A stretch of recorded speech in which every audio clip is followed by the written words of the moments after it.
ఒక చిన్న పిల్లాడు 12 ఏళ్ళు అలా ఉంటాయి. ఆ అబ్బాయికి పని లేదు. ఆ అబ్బాయి ఏం చేశాడంటే ఒక చర్చిలో దూరాడు. నాకు ఏదైనా పని ఇవ్వండి, ఇక్కడ అన్ని నేను చూసుకుంటాను, ఆ స్వీపింగ్ అదంతా నేను చేసుకుంటాను, కొంచెం నామినల్గా ఏదైనా పే చేయండి, తిండి పెట్టి నాకు ఇక్కడే ఉంటాను, ఏదో మూల పడుకుంటాను అన్నాడు. అక్కడ వాళ్ళు చూసి ఆ మేనేజ్మెంట్ సరే ఉండిపో అన్నారు. చర్చ్ బెల్స్ అవి పలానా టైంకి మోగించాలి, ఆ మోగించే పని అబ్బాయికి ఇచ్చారు. ఆ పిల్లడు రోజు అది ఇది క్లీన్ చేసుకుంటాడు, బెల్ టైం కొడుతుంటాడు. ఒక రోజు వాళ్ళ మేనేజ్మెంట్లో ఒక సర్క్యులర్ వచ్చింది. ఏంటి అంటే కనీసం ఏబిసిడీలు కూడా రాని వాళ్ళు ఎవరైనా మన దగ్గర పనిచేస్తుంటే వాళ్ళు పని చేయకూడదు అని చెప్పారు. ఈ పిల్లని పిలిపించారు. అరే తమ్ముడు, ఇలాగా కొత్త సర్క్యులర్ వచ్చింది, మరి నీకు ఏబిసిడీలు వచ్చా అన్నాడు. నాకు రావు సార్ ఏబిసిడీలు. సరే ఏదైనా చూసుకోపో, మేము వేరే వాళ్ళు పెట్టుకోవాలి.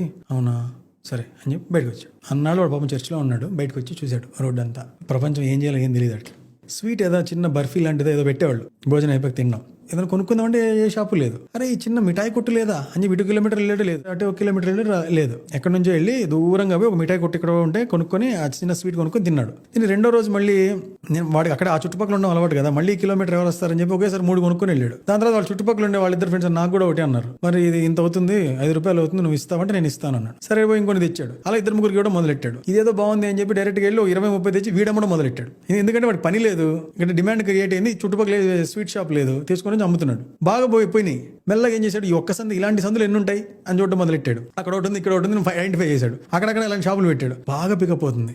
అదే సిటీలో ఒక 20 ఏళ్లలో ఒక 10-12 బ్రాంచ్లు పెట్టాడు. బాగా సంపాదించిన వాళ్ళలో వాడొకడు. ఒకసారి ఏదో బ్రాంచ్ ఓపెన్ చేయడానికి దేనికో వాడికి ఒక 20 lakhs క్యాష్ అవసరమైంది. సరే అని చెప్పి బ్యాంక్ వెళ్ళాడు. సార్ ఇది అన్ని ఫార్మాలిటీస్ అయిపోయి సార్, సంతకం పెట్టండి అని ఇచ్చారు. ఇస్తే పెన్ తీసుకొని నాకు రాదు అన్నాడు. తమ్ ఇంప్రెషన్ కావాలి అన్నాడు. సరే ఏబీసీలు కూడా రావా, ఏబీసీలు కూడా రావు అన్నాడు. నాకు ఏబీసీలు వచ్చుంటే నేను ఎక్కడ ఉండేవాడిని నాకు తెలుసు. ఏబీసీలు రావు కాబట్టి నేను బయటకు వచ్చా. ఏబీసీలు కూడా రాని వాడిని నేను ఈరోజు ఇంత పెద్ద ఎంపైర్ క్రియేట్ చేసి ఇంతమందికి జాబులు ఇస్తున్నా. సో ఇక్కడ హోల్ మొత్తంగా అండర్స్టాండ్ చేసుకోవాల్సిన పాయింట్ ఏంటంటే చదువు అనేది ప్రైమరీ కాదు, తెలివి అనేది ప్రైమరీ. మన చుట్టుపక్కల ఉన్న వాటిని ఎంత కాన్ఫిడెంట్గా ఎదుర్కొంటున్నాము, ఎంత నీట్గా అనలైజ్ చేస్తున్నాము. చాలామంది ఈ మధ్య మార్కులు సరిగ్గా రావట్లేదని చెప్పి సూసైడ్లు చేసుకోవడాలు ఇవన్నీ మనం చూస్తూనే ఉన్నాం కదా. నాట్ మార్క్స్, ఇక్కడ ఉంది అసలైన మార్క్స్. అండర్స్టాండ్ చేసుకోవాలి, ఎంజాయ్ చేయాలి. సో చదువు అంటే అసలైన చదువు ఏంటి అనేది మనం ఐడెంటిఫై చేయాలి. కాన్ఫిడెన్స్ బాగా బిల్డప్ చేసుకోవాలి. చదువు ఒక్కటే జీవితం కాదు అనేది తెలుసుకోవాలి.